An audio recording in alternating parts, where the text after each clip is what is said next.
जब parties campaign करने लगेंगी तो क्या आप इस बात को उठाएंगे कि नीतीश कुमार जो हैं उनकी he is not capable of running a government? देखिए, हमारे नेता आदरणीय तेजस्वी जी 18 महीने उनके साथ काम किए। हाँ।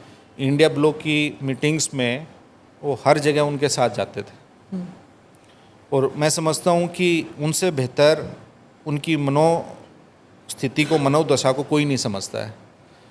वो बिल्कुल जैसे एक बेटा अपने बाप को सम्मान देता है, वो हाथ जोड़े उनके पीछे खड़े रहते थे, ऐसे हाथ बांध के, और इतना रिगार्ड करते थे।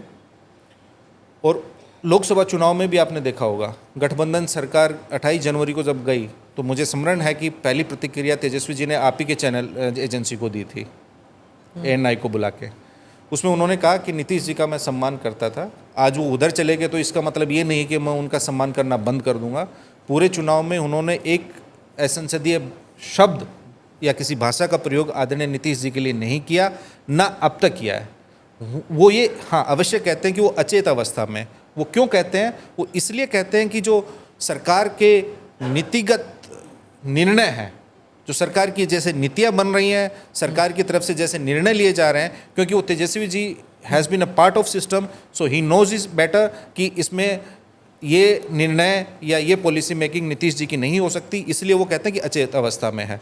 तो हमारी तरफ से जैसे आपने प्रश्न किया, ये उनका स्वास्थ्य हमारे लिए कोई मुद्दा नहीं है। स्वास्थ्य को मुद्दा बनाती है भारतीय जनता पार्टी, जिन्होंने ओडिशा में आदरणीय नवीन पटनायक के स्वास्थ्य को लेके एक प्रधानमंत्री जी ने भी क्या क्या अनगल टिप्पणियां की थी, वो हमारे संस्कार में नहीं है।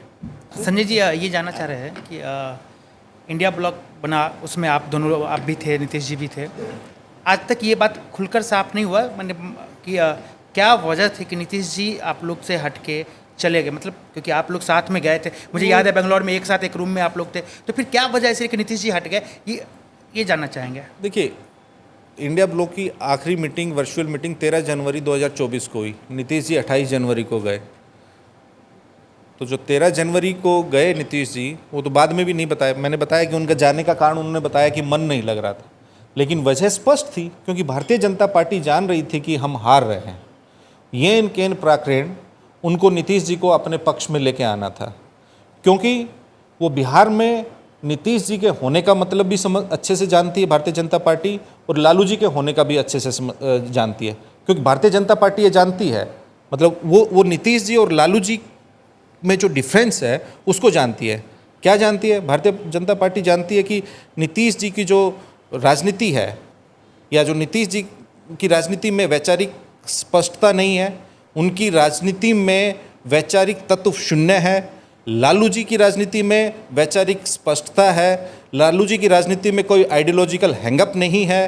नीतीश जी की राजनीति, संपूर्ण राजनीति में उनकी नैतिक कलाबाजी रही है। लालू जी संघर्ष की राजनीति करते हैं, मतलब पेन पॉलिटिक्स करते हैं। नीतीश जी एफर्टलेस पॉलिटिक्स करते हैं, उनको बैठे बिठाए खाली गद्दी चाहिए, कुर्सी चाहिए।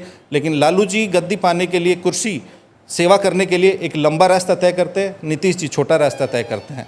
तो यही एक बुनियादी फ़र्क था, जो कि भारतीय जनता पार्टी जानती थी कि लालू जी के यहाँ होने से, और उसमें जब नीतीश जी साथ थे तो क्या परिणाम आना था।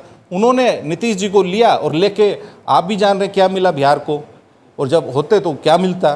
तो उन्होंने अपनी दिल्ली और पटना की राजनीति बचाने के लिए भारतीय जनता पार्टी उनको लेके गई। और ये भी मैं कह रहा हूँ कि आगे जब कोई पुस्तक लिखी जाएगी, चाहे नीतीश जी के साथियों के द्वारा या इधर, उसमें बहुत सारी बातें भी सामने आएंगी कि क्या कैसे डेवलपमेंट हुआ। वो सार्वजनिक मन से कहना मैं समझता हूँ कि अभी जल्दबाजी है। Do subscribe to the ANI Clips channel to get shorter versions of this podcast.